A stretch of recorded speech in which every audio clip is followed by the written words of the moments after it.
আসসালামু আলাইকুম প্রিয় শিক্ষার্থী বন্ধুরা, আশা করি সকলে ভালো আছেন। আলহামদুলিল্লাহ, আল্লাহর রহমতে আমিও বেশ ভালো আছি। আজকে গুচ্ছভুক্ত আরও একটি বিশ্ববিদ্যালয়ের রিভিউ নিয়ে চলে এসেছি। আজকে রিভিউ করব সুনামগঞ্জ বিজ্ঞান ও প্রযুক্তি বিশ্ববিদ্যালয়, এই বিশ্ববিদ্যালয়টিকে নিয়ে।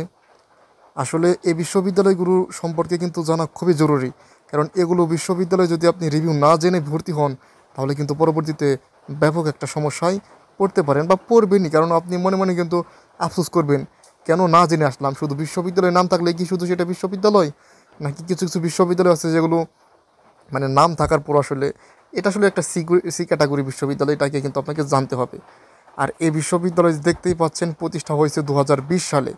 এখানে কিন্তু আমি লিখে দিয়েছি 2020 সালে কিন্তু এই বিশ্ববিদ্যালয়টা নির্মিত হয়েছে। অর্থাৎ বুঝতেই পারতেছেন, একেবারেই নতুন বিশ্ববিদ্যালয়।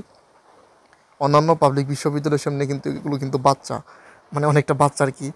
তো এই বিশ্ববিদ্যালয়ে কোনো হল নেই, এটা কিন্তু আপনাকে জানতে হবে। এই বিশ্ববিদ্যালয় কিন্তু কি নাই, কোনো হল নাই, যেহেতু নতুন বিশ্ববিদ্যালয়। তারপর যদি বলি প্রথম বর্ষে হল পাওয়া যায় না, যেহেতু হল নাই, হল পাওয়া যাবে কীভাবে। তারপর যদি বলি সেশন জট তেমন নাই।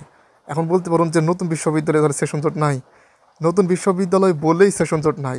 কারণ আপনি যদি দেখেন বড় বড় বিশ্ববিদ্যালয়ে কিন্তু বেশি সেশন জট, কারণ কি সেগুলো কিন্তু অনেকগুলো ব্যাচ পড়ে গেছে, তাই তার জন্য কিন্তু আর কি সেশন জট। কারণ আগের ব্যাচগুলো অনেক সেশন জট ফালিয়ে গেছে আপনাদের, কিন্তু এই বিশ্ববিদ্যালয় তো নতুনই হয়েছে, কারা আপনাদের জন্য সেশন জট ফালাবে, আপনারাই তো নতুন। তো বুঝতেই পারতেছেন, এই জন্যই কিন্তু সেশন জট নাই। তারপর যদি বলি র্যাগিং, হালকা আছে, এখানে আছে, কিছুটা আছে। নতুন বিশ্ববিদ্যালয়, তারপরেও বড়রা এটার কি অনেকটা ম্যানার শেখানোর নামে আপনাকে র্যাগিং করবে, তারপরেও এটা কিন্তু র্যাগিংয়ের পর্যায়ে পড়ে, এই জন্য আমি কিন্তু লিখেছি র্যাগিং। তারপরে যদি বলি টিউশনি ব্যবস্থার কথা, টিউশন এখানে নেই বললে চলে। কারণ নতুন বিশ্ববিদ্যালয়ে আপনি তো বুঝুনি যে নতুন বিশ্ববিদ্যালয়ের শিক্ষার্থীদেরকে তো এত বেশি প্রেফার করবে না। দেখবেন যে এর আশেপাশে যেগুলো মানে অনেক প্রাচীন যেগুলো কলেজ আছে, সেগুলোকে প্রেফার করবে, কিন্তু এগুলোকে কিন্তু একটু পরে প্রেফার করবে।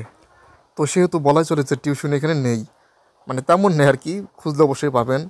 তারপর যদি বলি ম্যাচ ভাড়ার কথা, আপনাকে তো ম্যাচে থাকতে হবে, যেহেতু আপনি এখানে হল নাই একদম। মানে এমনটাও না যে আপনি সেকেন্ড ইয়ার থার্ড ইয়ারে উঠে হল পাওয়ার আশা করবেন, তা কিন্তু না।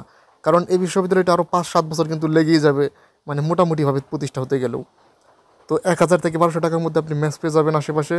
এবং ম্যাচ মানে আপনার খাওয়া এবং ম্যাচ ভাড়া টাড়া, ওয়াইফাই বিল, এগুলো সহ মোটামুটি 3500 থেকে 4000 টাকার মধ্যে হয়ে যাবে আর কি। এত টাকার কিন্তু সর্বনিম্ন আপনি যদি খরচ করেন, এর চেয়ে কিন্তু বেশিও কিন্তু আপনি খরচ করতে পারেন, এটা কিন্তু সর্বনিম্ন কথা বললাম। তারপর যদি বলি রাজনীতি নেই, এবং ক্যাম্পাসও এখন আপাতত আর কি নেই, মানে প্রস্তাবিত আছে। এটা কিন্তু অনেকে বলে থাকে যে এরা কিন্তু বিভিন্ন ভাষা ভাড়া করে কিন্তু পড়াইতেছে, এরকমটা কিন্তু অনেকেই বলে থাকে। মানে যেহেতু ক্যাম্পাস নাই তো কী করবে, তো এই জন্য আর কি এগুলো কিন্তু জানা কিন্তু আপনার জন্য খুবই জরুরি ছিল। আশা করি বুঝতে পেরেছেন এটা একদম নতুন বিশ্ববিদ্যালয়ে কেন যাবেন এবং কেন যাবেন না, নতুন বিশ্ববিদ্যালয়ে কেন যাওয়া উচিত, এটা নিয়েও একটা ভিডিও করব। এই নতুন বিশ্ববিদ্যালয়গুলোতে আপনি কেন যাবেন এটা নিয়ে সামনে একটা ভিডিও করব। তো আমাদের পাশে থাকবেন আশা করি। আসসালামু আলাইকুম।